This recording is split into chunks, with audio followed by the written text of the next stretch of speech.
Hello and welcome back to our second season of our podcast, Invisible Wound.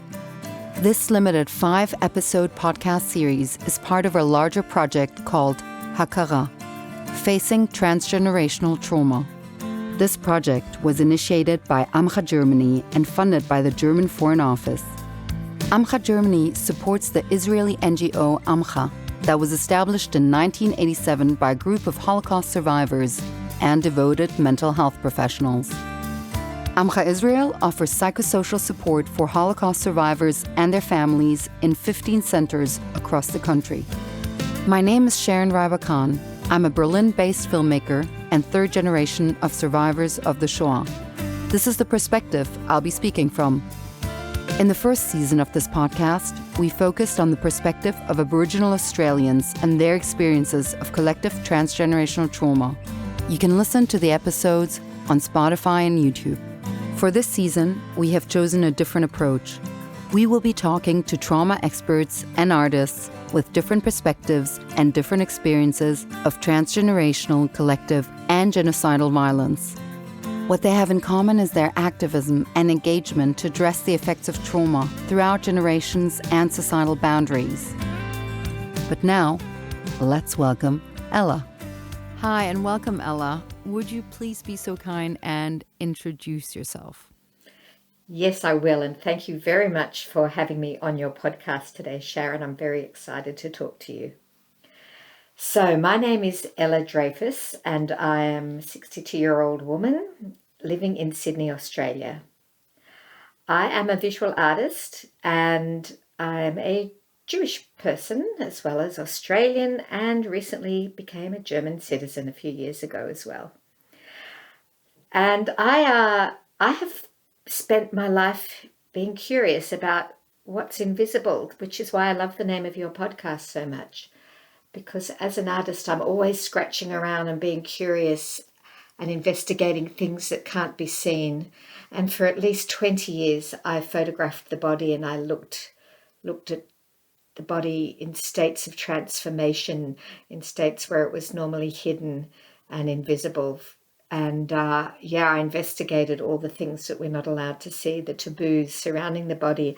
But in the last 10 years, I've been delving into my family history and uncovering things, and through my art practice, trying to find out what it is I don't know about my family.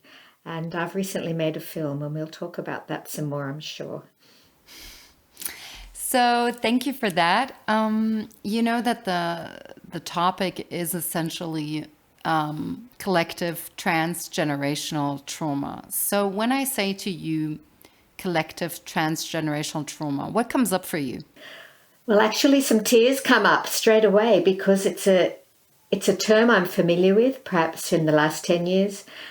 And I've done reading on it, and it has slowly been dawning on me as I get older that the impact of transgenerational trauma is real, because it's something I rejected for a long time. And that's probably because people in my family rejected any idea that trauma from previous generations could have an effect and an impact on you.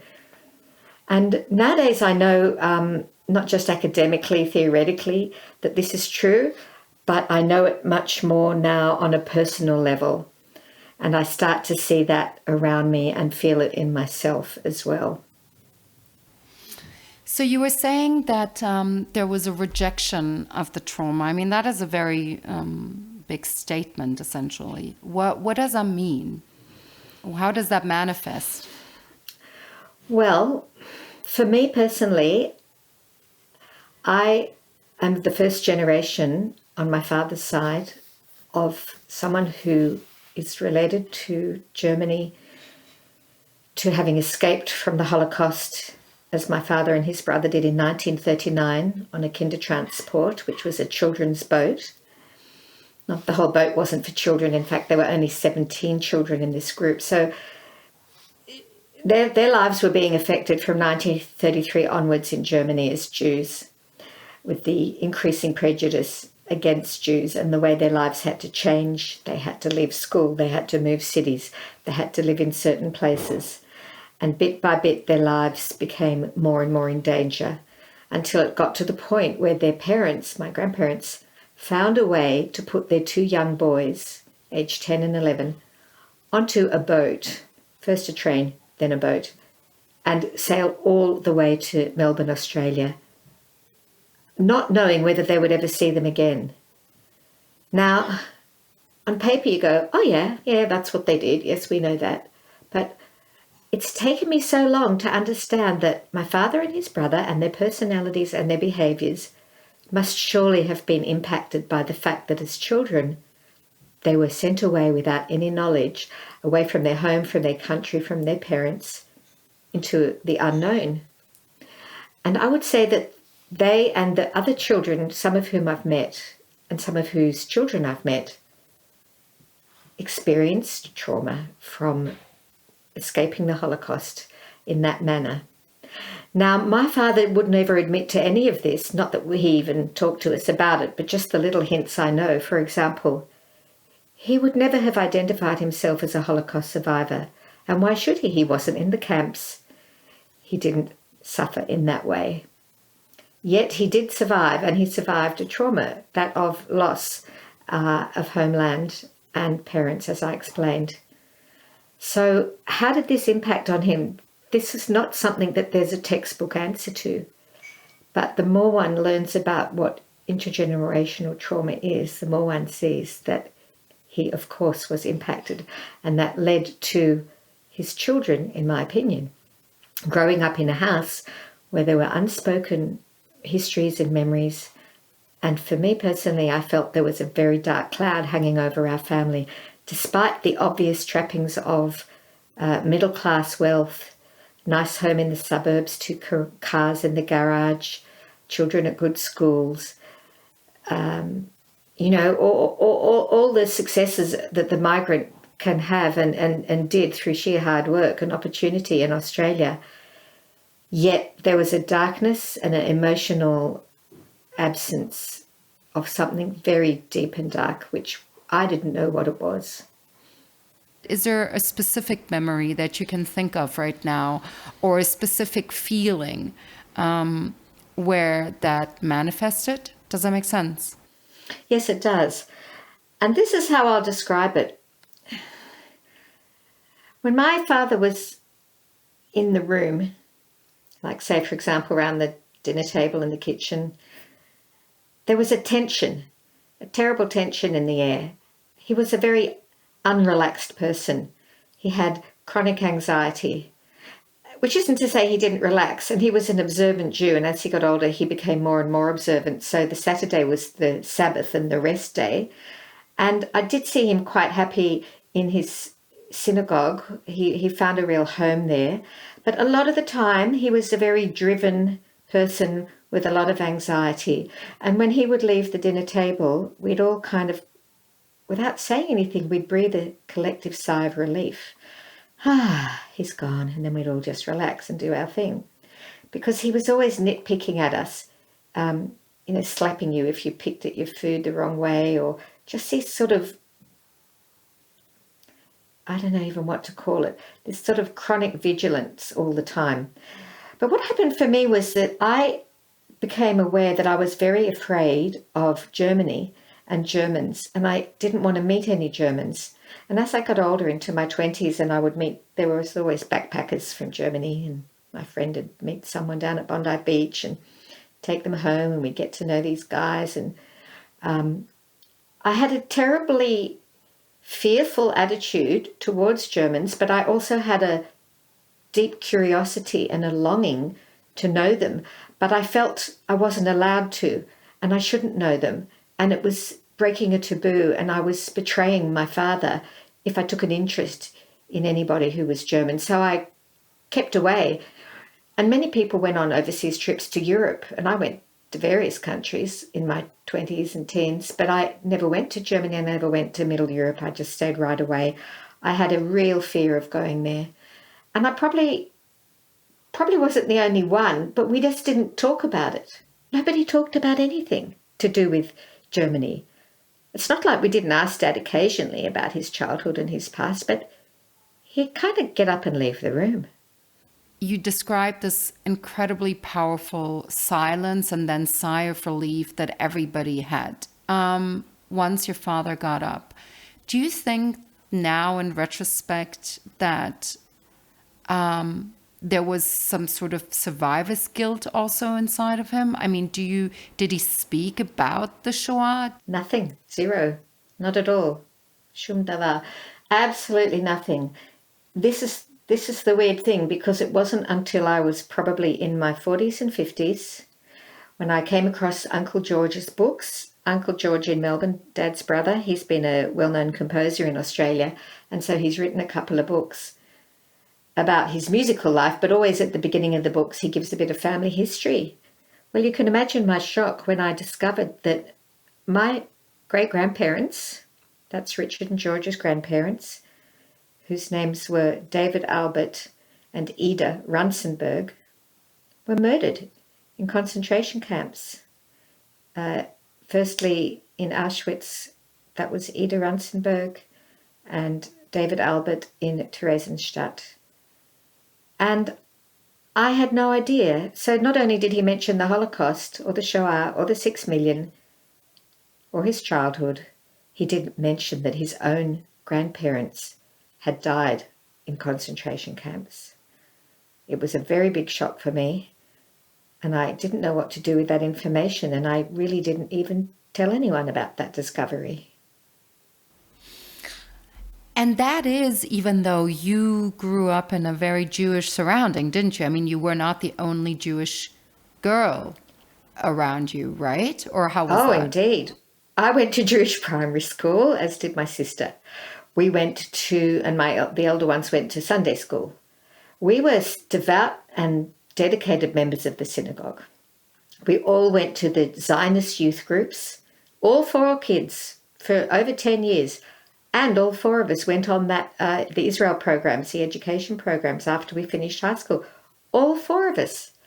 Furthermore, my dad was, apart from his day job, first he was a journalist, and later on he moved into finance journalism, and then into the finance industry as a stockbroker.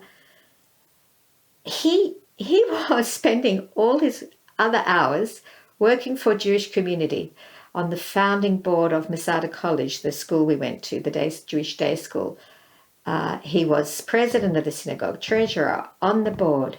He had functions in the Home for the United Israel Appeal, the Jewish Communal Appeal. I mean, he was on every committee in town. So he looked forward to Jewish continuity. He immersed himself in Jewish life, in religious practice, in Zionism, by visiting Israel constantly. And yet he never once looked back to his past in Germany or Jewish life in Germany or our family history there. Do you think, looking back, that you were actually seeing signs of trauma in your father? I observed with my father that when things happened that were emotionally disturbing, and I can give you a couple of examples, he would disappear, either by leaving a room or a place, or he would go into some kind of, it could only be described as a almost childlike ineptitude. And this is a man who was extremely competent, held down a good job, made important decisions, handled money, president, etc. And I have seen him become incredibly raw and vulnerable and childlike. So, for example, when he was sick, which wasn't very often, but I have memory of him, I can think of it right now, sick in bed, and you'd walk in the room to see him, and he really looked like a child. He looked scared and lonely. And I saw him in other occasions when bad things, difficult things happen, go into that state. So I can imagine that he was just incapable of coping with anything that would stir him up emotionally. And of course, that traumatic past, Germany, the ancestors, the war, the Holocaust, it was just such a no-go zone. He couldn't cope with it, so he looked forward, not backwards, and he kept us all in the dark. I would say as a way of protecting his family. And I believe this is quite common for people who've suffered traumas. They don't want the next generation to know about it because they don't want them impacted by it. And yet It can leave a gaping hole. How do you feel has this particular situation with your father impacted you? And I'd love to also speak for a second about your mother and that. How did that affect you, really? Well, in speaking about my mother, while she did come from a Jewish family herself, she was born in Australia. So was her father, and so were some of his parents. So they did not go through the wars, even though on one side they would have left at the turn of the century, or actually earlier, late 1800s, out of Germany, but a long time ago. So for all intents and purposes, my mum was born in Sydney in a Jewish family who were pretty uneducated and didn't take any interest really either in World War II or the Holocaust. And I think that over the years she must have learnt about my dad's childhood, because sometimes when we were complaining about him and his moods and his tirades, she would hush us up and say, shh, shh, just be quiet. You know, your dad had a very difficult childhood, so just leave him alone. But we couldn't ask questions. Well, what kind of childhood and what do you mean by that? We also learnt from our mother that Dad's father had been a very strict man, ruled with an iron thumb. And so he obviously grew up in a state of tension as well and brought that into the house. And for example, when he became more and more orthodox as he got older, when I was in my 20s, 30s, etc., it would put so much pressure on my mother that every Friday, especially when he retired, he would be at her day and night, all day Friday, harassing her, haranguing her to get the meal ready, to get the shopping done, to get it all in before the Sabbath came in at whatever time. And he would open up the Jewish newspaper and he would point to the numbers and say, look, at 6:14 p.m. the Sabbath is coming in and you are not to be cooking anymore and everything has to be done. And the tension by the time it got to Friday night and we're all sitting around the table, it was awful. It was really awful, and we all just had to put up with it. This constant fighting about this keeping the Sabbath and the rules and regulations. So I'm just giving these examples because it's a kind of the mood, the feeling I grew up in, which isn't to say it was like that 24 hours a day. There were more calm times. We also had normal family life within all of this, but the undercurrents is what I'm talking about, that were very, very tense and caused a lot of conflict between my parents. So we just grew up in that. And I think the 4 kids, you just learn survival skills. I developed an eating disorder, which I have no doubt is related to this kind of constant level of tension and looking for comfort, in excess food and hiding chocolate bars and things like that. And actually, once I spoke to my mum, a long time ago, 20 years ago, about our father. He was very, very thin, mean and lean, and he played tennis and he would walk everywhere and harass us for driving when we should be walking. And she said she thought he was anorexic and had an eating disorder himself. And I do recall that if guests came to the house and brought a box of chocolates, he would immediately take them away and hide them. We were never allowed to have them. But I knew his hiding spots and I would go and sneak them. So this kind of surreptitious behaviour around food, I think, was reflecting, the deeper anxieties in the home. And I think all of us siblings, including my mother, had a very intense relationship around food. And, the under-eating, the overeating, the oversupplying, the kind of control issues. Yeah, all of that was quite prevalent in our family, but unnamed and unnoticed. Yeah. So how does that relate to trauma? Shall I go on? Sure. And could you also connect it back maybe to yourself, to your own story? Well, I really have to divulge at this point that when I was 28, my daughter would have been 1. She was born in 87. So when I was 28, I read I read a line in the newspaper in the days when things were free, like you could list something. If you had a chess club, you could list it if you had some other club.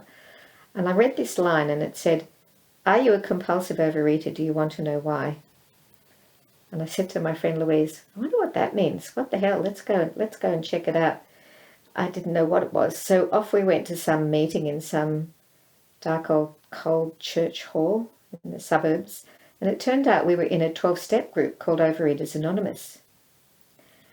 And at that very first meeting, I sat and listened, and two things happened.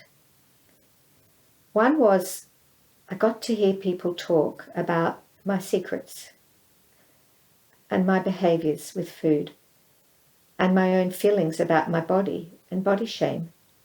They spoke out loud things that I thought were just my own deep, never to be revealed, never to be spoken, shameful thoughts and behaviours.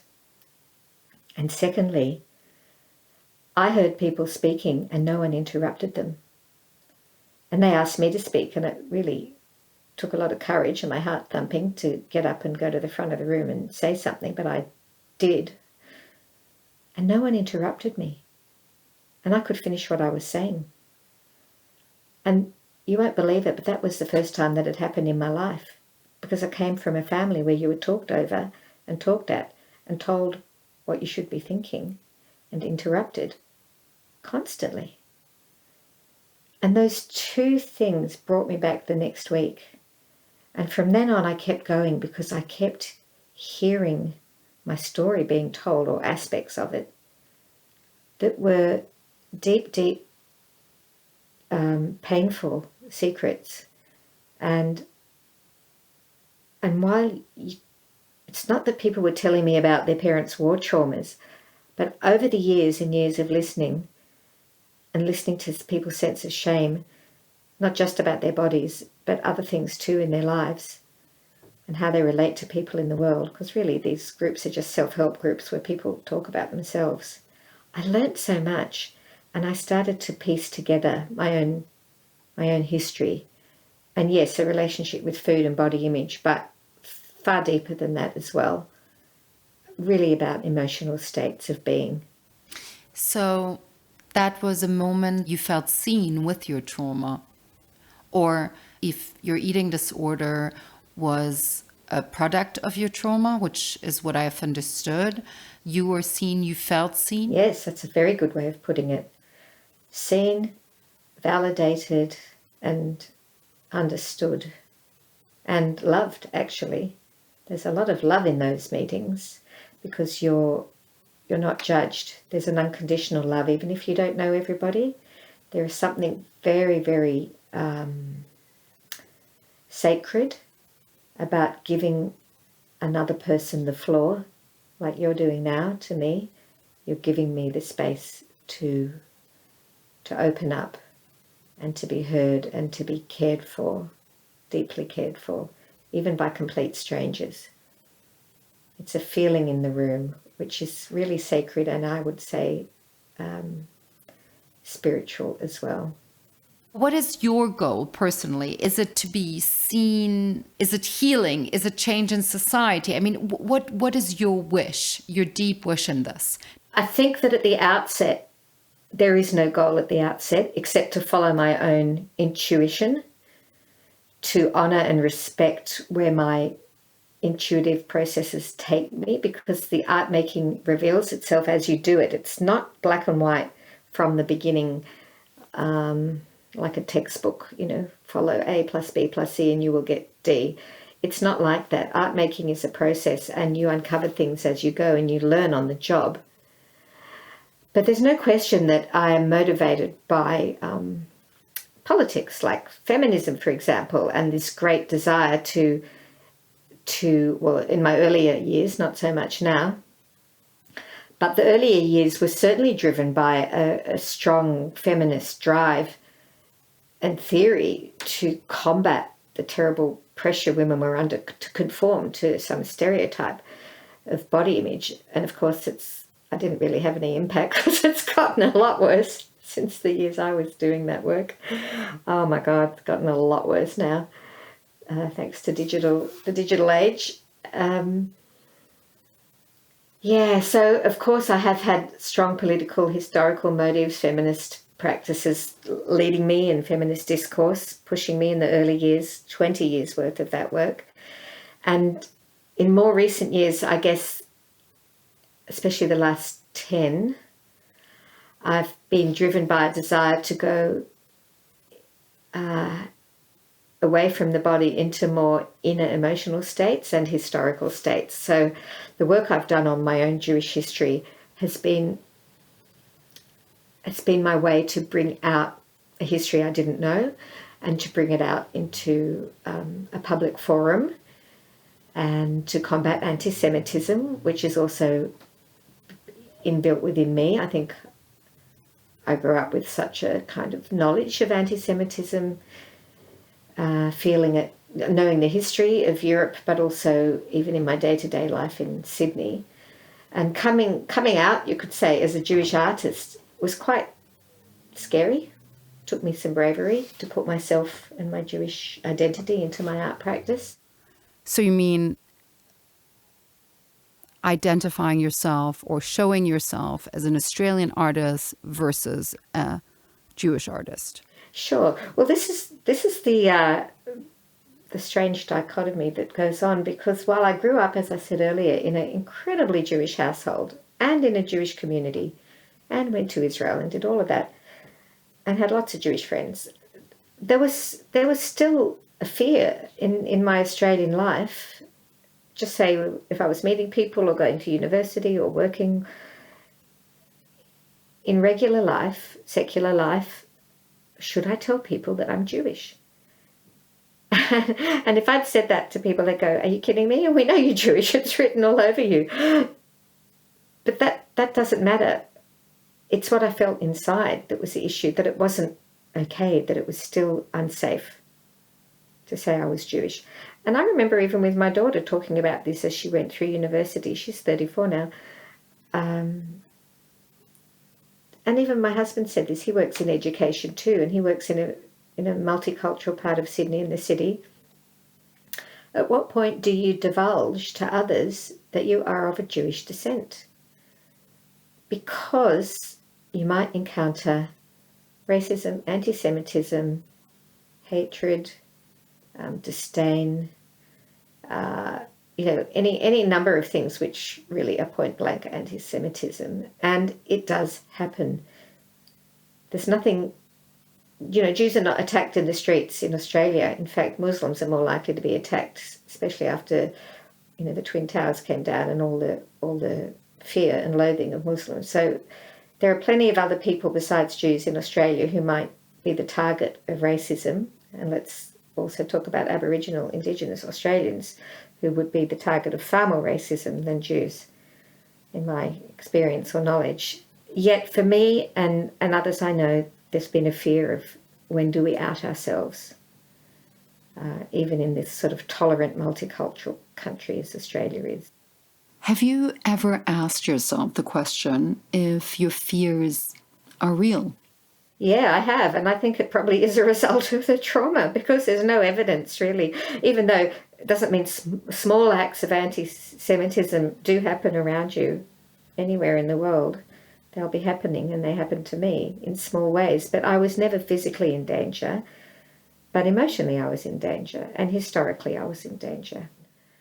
But the other is a deeper fear that should I reveal my Jewish identity, I will be in danger. So this is actually the perfect occasion for you to speak about your film. Tell us about it. Oh, I'd love to tell you about that. It's been huge. Yeah, it's been an incredible experience making this film. The film is called Dreyfus Drei, which means Dreyfus Drei, Inspired Drei, 1, 2, 3 in German. And it's about 3 generations of my family. Uncle George, my father's brother, who's still with us today at age 94. He's the elder in the film. I am the 2nd generation in my early 60s. And the 3rd generation, the 3, is represented by Jonathan. And Jonathan is George's son, who he had when he was 64. So he's only in his 30s now. Yeah, so with this film, The Three Generations, I just selected 3 members of the family who are actually all artists and have a creative life. I'd set out to investigate what does Germany mean to us as Jews who had escaped from there, the generation above me. How had they gone back or not gone back to Germany? And how could I go back? And why couldn't I go back? And then this younger generation, Jono, the 3rd generation, who has been travelling back there since he was 13 and loves the place and lives now in Berlin and has a whole life there. So I was trying to get to the bottom of how do we return and what does it mean to return and what is our relationship with Germany as Jews and as Australians and as former Germans. And that's the kind of simple side of it, I guess. And this is you starting this entire podcast saying you're now officially a German citizen with almost a sense of pride in it, right? Yes, there is. There is actually. I got to a point probably about 12 years ago where I thought, damn it, I'm allowed to become a German again and it's my right. And the German government allow Jews who can prove that they were kicked out and had formerly lived there, and we've got all the paperwork, to claim their German citizenship and get themselves a passport. And it was kind of symbolic gesture for me of reclaiming that side of my life that had been forbidden and barred and hidden. And it's not that I ever want to live in Germany and become this kind of German person. It's impossible. But it is definitely a statement of heritage and claiming back something that was denied us and that we were virtually all annihilated.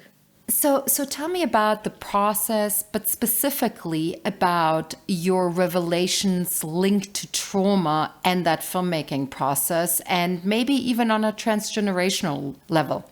Well, it took a lot of courage for me to come to the ideas and manifest them, Sharon, because I'd been thinking for years about what is my place in Germany and in Europe and these Dreyfuses, who were we and what were we? And there is a sense that, especially in the work I've been doing lately on our Jewish history and the Dreyfus name, that it's not really something I should be doing.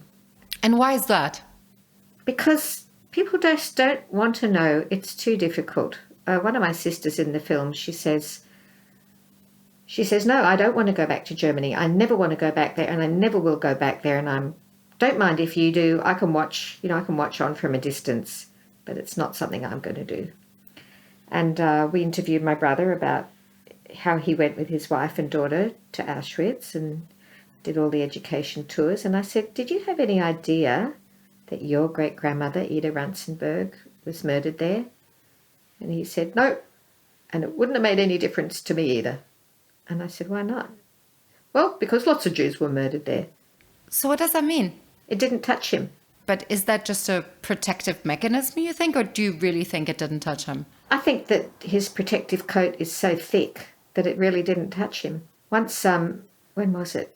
Probably about 12 years ago, there were a lot of family dramas going on, and I asked my siblings to come and do family therapy, the 4 of us. It was a pretty crazy idea. But they did agree, which was very good of them. And I found some poor therapist who was willing to take on 4 siblings in their 50s. And we walked into her room for the first meeting, and she looked more nervous than any of us. And at some point, we only had a couple of sessions together, maybe 3 or 4. And then it all just imploded and didn't go anywhere. At one point, when one sister was talking about our family history, and the therapist said something about, maybe we could look into that a bit more and think about the Holocaust and the impact on your father and how that's impacted on you. And he pretty well jumped up out of his seat, just like my dad used to do when he didn't like something you were saying. No, Holocaust got nothing to do with us. And that sense of close the door, slam the door shut, lock the door and throw the key away. And that's the feeling I've had. And what's your working theory around that? I mean, as an artist, you take it all, you digest it all, you transform it all. So, and what does it say about transgenerational trauma, if anything? Well, it says that it's really important if the denial is so strong and so great that you can't even admit that this Holocaust had any impact at all when it's kind of in your face. It's important. But it takes courage. It takes courage to go there, because it's easy not to. It's easy to live your nice, modern, secular life and go to the movies and go shopping. But artists take risks, and that's, I guess, is why I'm drawn to artistic practices, because I challenge myself all the time, and I listen to the inner voice when I meditate, and I look for direction of where to go next, and which ideas are rising to the surface above others. And this making the film really was getting stronger and stronger and stronger in me, and it had to be followed. Do you think that Australia being so far away, I mean, as in far away from Europe, has got anything to do with that? No, I don't think it's got anything to do with it, where you are on the planet. Because I know plenty of people in Australia who have immersed themselves in their family histories and been to Europe or other countries, other places. No, I think it's the psychology of the individual and the family they grow up in. So, talking about Dreyfus Drei and your entire process, in what way is this story a story of transgenerational trauma for you? I think that can be answered by the level of fear that I have experienced, which seems to me to be over and above what would be there in a normal person who wants to investigate their family background. I've had to overcome really big fears that, like I explained before about anti-Semitism in Australia, that this sort of underlying fear that if I go there, if I look, if I seek, then something bad will happen to me. And it's something that hangs over me, and I have to challenge myself each time when I get all these ideas to do these projects, and I feel the fear rising up in me. And then I have to say, well, then don't do it. If that's the end of the line, if it's too scary for you to go to Europe and look into your family history, then don't do it. If you want it, if you can't do it, that's okay, Ella. And the minute I realize this and say that to myself, that frees me up to go and do it and to follow my heart. So I did go to Europe, into Paris, to look for the family name, because we were the only Dreyfuses I knew growing up in Australia, and I had kind of realised that the Dreyfus name was from Germany and France, and there would be more Dreyfuses, but I didn't know them. So I went on this little hunt around Paris, and I'd look them up in the phone book and the white pages and the yellow pages and the businesses, and I'd get on my push bike with my camera and I'd go snooping all over Paris to see if I could find the Dreyfus name and meet Dreyfuses, and lo and behold, I did. I used to, luckily no one takes any notice of you when you're 50 years old and you're just this sort of touristy looking woman standing around with a camera. So I could lurk outside the entrances to apartment buildings where I'd discovered Dreyfuses lived. And if someone came home and opened the big front gates to enter the courtyard areas, I could slip in behind them and they wouldn't even pay any attention to me. So I did that a few times, and I was very lucky. I met some Dreyfuses there, about 5 times actually, of all different ages, and I told them who I was and my project, and we just stopped and had a chat. And it's not like I needed to know them anymore, although there was one guy, he invited me up to his apartment to see his etchings. It's like, no thanks, it's time to go now. I don't want to be in a Paris apartment with you on my own and nobody knows where I am. But the funny thing was I met a Dr. Dreyfus, because I actually needed to see a GP anyway. So I thought, well, what the hell? I'll go to Dr. Dreyfus. And I had a really great meeting with him and heard all about his family history in the medical world, and told him about my project. It was a great meeting of minds, and we enjoyed ourselves so much he forgot to charge me. I had to come running out of the building after me so I could pay him.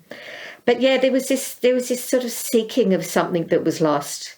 And of course I didn't expect to literally find anything about my family in Paris. We've got no history there, but it wasn't about reality. It was about me wanting to reconnect with my past and search for something which was really lost, which was the Jews of Europe.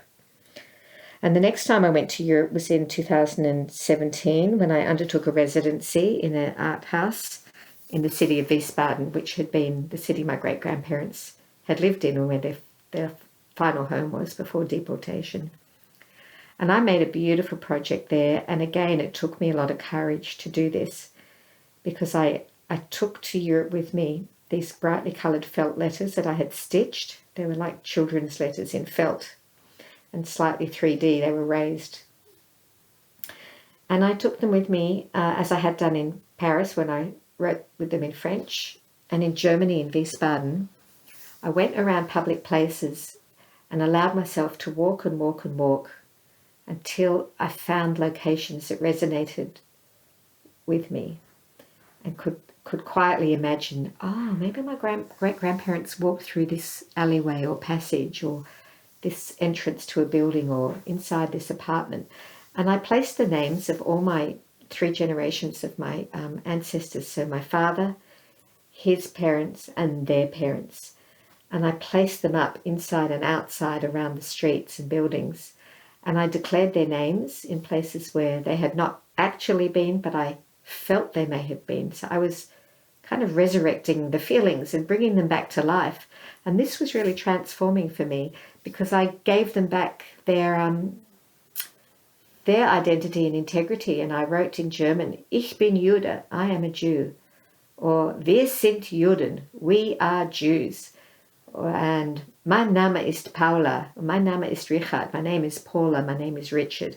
And I plastered them around the place and photographed them. And I'd do these public installations. And it sounds quite simple, and it was, which is good, but it was scary again because there I was declaring Jewish identity in the streets and places where it had been lost, not just lost, murdered. So what were the reactions? Well, Sharon, in about 95% of cases when I made these installations in public places, people ignored me. In all the towns I went to, in Wiesbaden, in Wuppertal, in Mainz, in Dusseldorf, and then more recently last year in Berlin when I completed the series, and that's what you see in the film.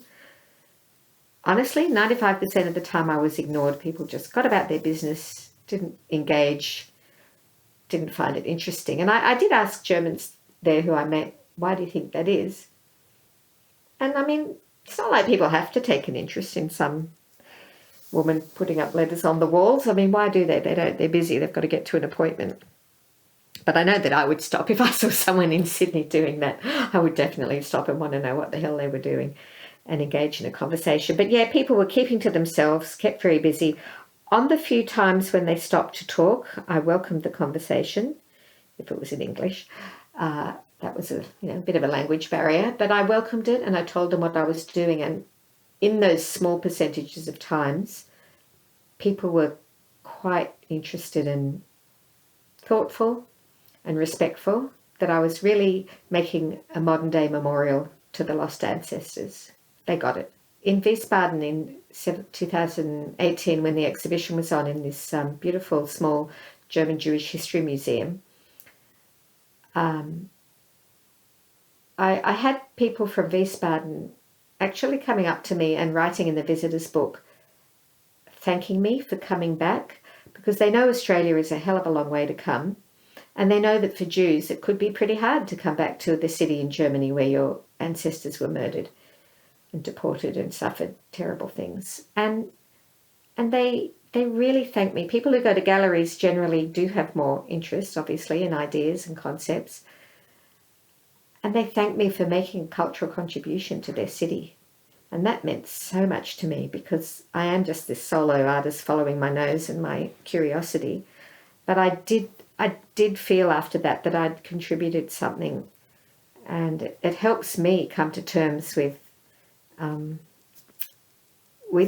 losses, the fact that I can genuinely engage with Germans today. And this has been a wonderful resolution for me in making the film, is that I've now got colleagues and friends and connections in Germany that are beyond just tourism or Holocaust tourism or even just family history tourism. I'm embedding myself somehow by going there to be an artist and making art with other artists. Is that then a positive impact of trauma, if there is such a thing? Well, I think that's up to people who look for that. And now I'm looking for that. Because there's a lot of negative impacts of trauma, and you just can live with it without knowing it. You can live with denial or unconsciousness. If you get some consciousness about the impact of trauma on you, it's up to you what you do with it. It's taken me a long time to come to terms with it and see the impact it's had. But certainly for me, it's been really transforming and really heartening to know that through following my own artistic journey, that it can lead to not resolution of history, but it can lead to a settling and a reconnecting with a place that certainly I am no longer afraid to go to. And when I left Wiesbaden back in 2000, when was it? 17, people said, "Oh, you're leaving. Can't you stay? When are you coming back?" And I said, "Actually, I don't really want to go. I'm not finished here. And I don't really know when I'll come back. But the point is I can come back." And that was only 5 years ago. And that was an enormous shift for me after having been frightened to go to Germany and then dipping my toe in once, going back for 2 months, then going back for 4 days, and then last year going back for 3 months, and knowing that Germany is a place where I can enter, not just legally and physically and, diplomatically, whatever, because of the passport, but I can emotionally go back to Germany and not be so afraid of the place anymore and genuinely reconnect there. That's enormous. Would you say that in your case, overcoming fears is one of the biggest challenges and goals you've had all along when you look at your artistic work and your life as well? Yes, I would. That's a good way of putting it. What is it? Let's go a little deeper into that. What is it about overcoming fears that is so important for you? And how does that connect again back to trauma? I mean, we've spoken a lot about a lot of different subjects, right? And every time there seems to be this recurring theme, right? Yes, there is. And I don't even know how to answer it because I think it's just part of my DNA. It's just this sense of my artistic practice is about taking personal risks, butting up against the next level and the next level and the next level. And I don't know where that will take me. In your practice, do you have a specific goal, or is it the doing of it? No, not just the doing, of course not. The goal is connection with self, with others, and making meaning. That's what it is. It's about making meaning of the world, of life, of my life, and how does that connect to others? And deep down, I'm a communicator. I've also been a teacher and an educator for, 30 or 40 years. It's what gives me meaning is communication and exposing myself and then sharing with others what I've learned. And with the hope, honestly, truly, with the hope that it will bring about change and education, even in the smallest, tiniest possible way, that it gives the viewer, the audience, myself and them, a way to go deeper into who we are and knowing our motives for life, our belief systems, challenging ourselves and learning and growing and healing. And they sound like cliches, but they're actually not. That's why I do it. What else, Ella? I want people to see this very small personal 30-minute documentary, which is about very, very big themes. It is about the Holocaust, displacement, loss, trauma, survivors, returning. And I think that when you read the statistics on how few Americans have even heard of the Holocaust, when they interview school students or university students, I just want to get my film out there and be on a mission to have the school seen in high schools, universities, to be available to people to answer questions.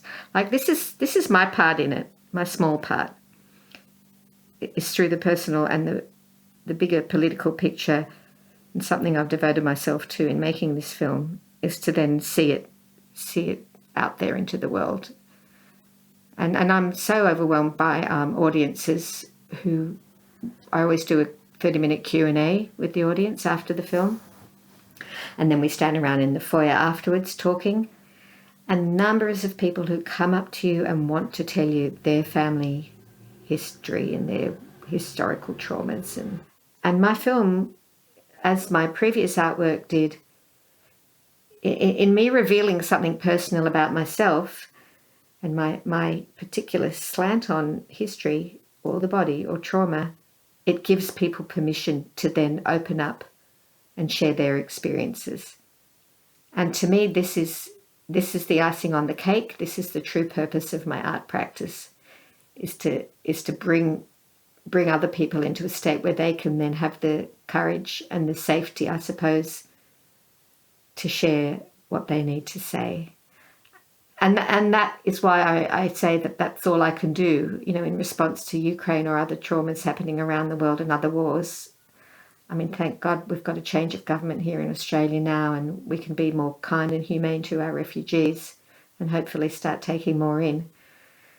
But really, this is what I can do in my own small way for bringing about, transformation out of trauma. Do you, in those moments, feel seen? Oh, I feel exposed more than seen.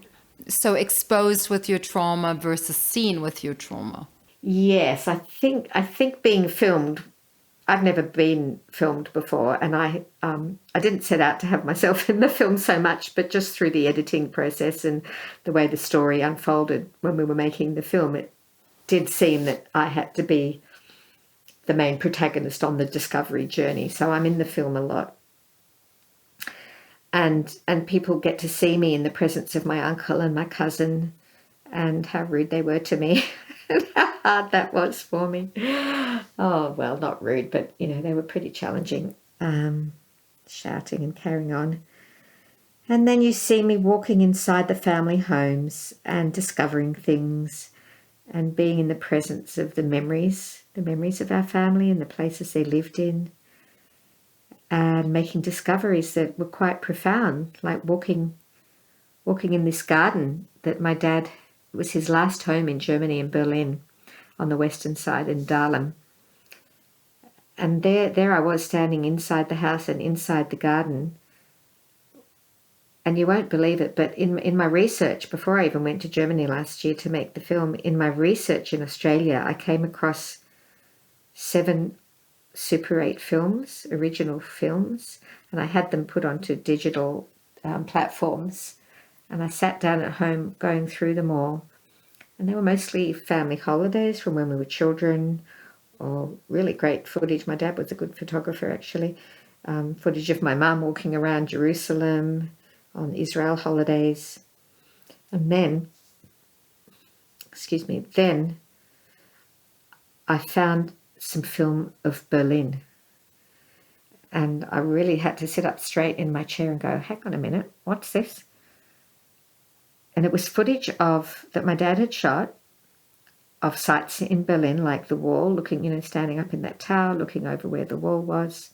And anyway, suddenly there was a shot of the name of his street, Bromerstrasse. And then he filmed the house that they'd lived in, and then in the garden of the house. And then he must have given the camera over to the man he was with, because he had filmed the same man in a lot of these scenes in Berlin, because that man then filmed my father walking in this garden, and he looked really happy. And when I found this footage last year, Sharon, I nearly wept for joy, because this is the only evidence I've got. And my dad's been gone 24 years already, so how can I ask him? This evidence showed me that not only had he been to his former home, but he took someone there and he walked in the garden and he was happy. And when was that? In which year? I think it was in the late 1960s. Do you feel that you've passed on trauma to your children? I'm a Jewish mother. What sort of question is that? and I married a man, David, who had the same German Jewish background as me. But guess what? He was born in Santiago, Chile. And I met him in high school here in Sydney. I mean, really, what are the chances of that? So we've both given huge problems to our children by both being children of German Jewish Holocaust survivors. His father's family escaped to Chile. My father's family escaped to Australia. And we met at high school. I mean, like meets like. Of course, we've passed on a lot to our children, the poor things. But, hey, they're adults. They'll deal with it. They'll go and get some therapy if they want. And they've seen my film, and they've seen it enough. They're sick to death of it and, sick of me banging on about it all the time. But that's all right.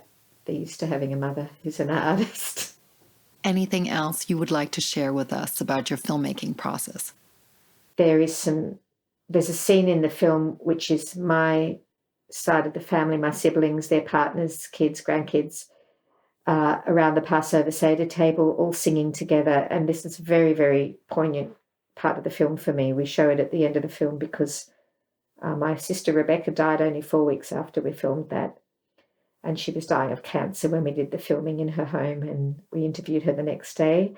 All my siblings were interviewed together about what they remember about our father and what he said about Germany. So it is so, so precious to me. And her daughter and son have said to me, thank you for making this film, Ella, because our mother is in it and our mother's speaking. So I feel that in the long run, for the legacy of our family and history, it's great that I made the film for future generations. Even if right now people are not that interested, it doesn't matter.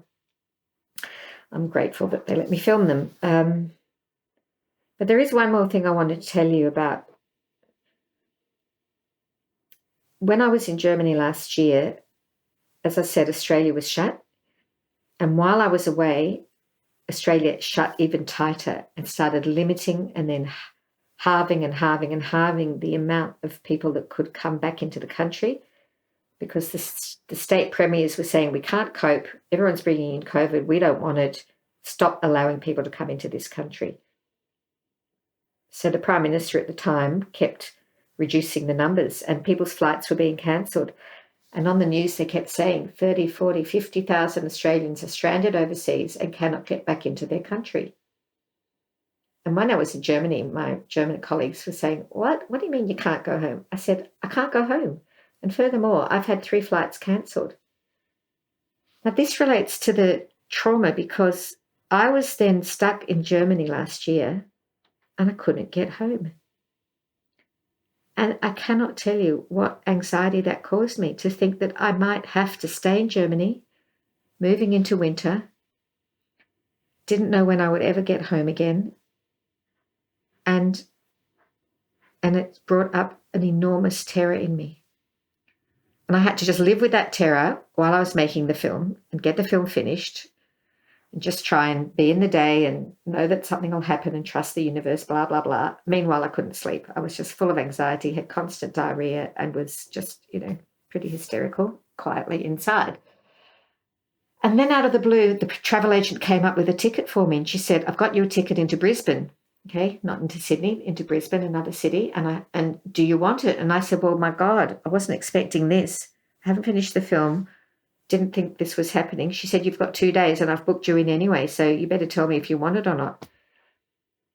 And it was like a life raft was thrown out to me, a life-saving ring, like grab onto this ring, get in, and we will save you.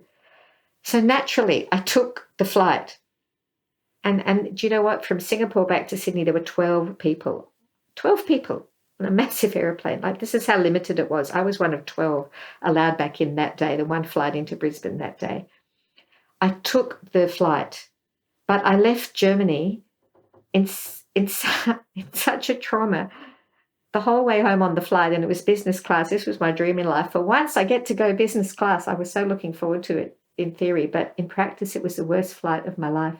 And I don't want to tell anyone this because I was so confused. I was hysterical. I'd go down to the toilet in the back of the plane and I would cry and I would weep.